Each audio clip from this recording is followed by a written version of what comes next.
America regularly has natural disasters.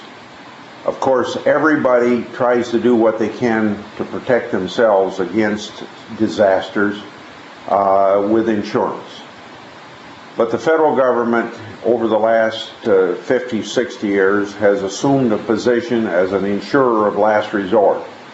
Not to take the place of private insurance, not to discourage people from having private insurance, but when everybody has done everything they can to be good managers of risk, the federal government has tried to help out, particularly where there's been disastrous natural effects. And so we are going through what we never thought we'd go through again in 100 years. Another gigantic flood. Only this one is not a 100-year flood. This flood is a 500-year flood.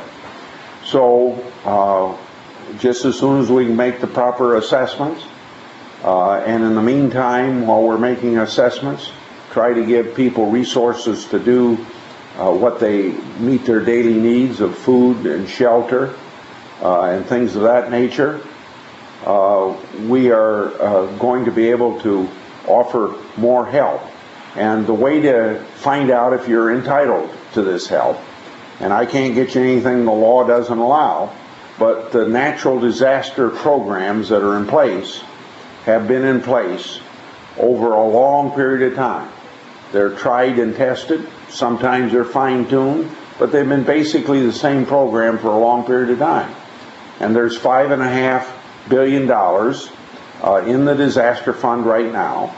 And when it runs out, it will be supplemented. And I can tell you, in all the years that I've been in Congress, supplementing the disaster fund has not been a partisan issue.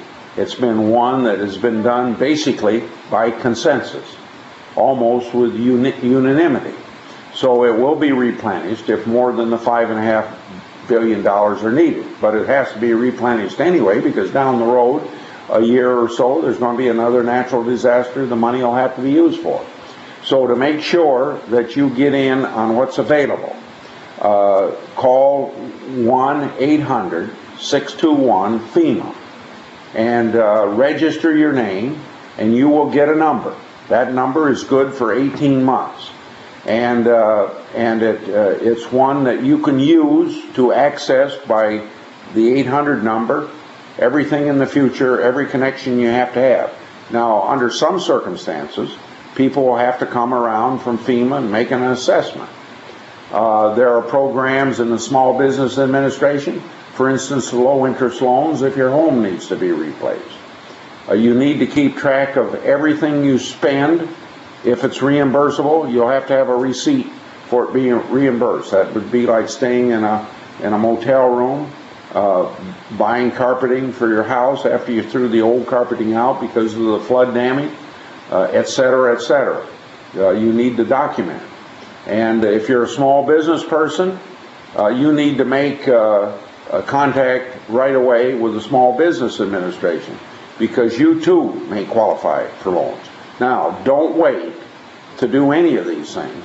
Now, you may never use your loan. You may never have to get any help from FEMA.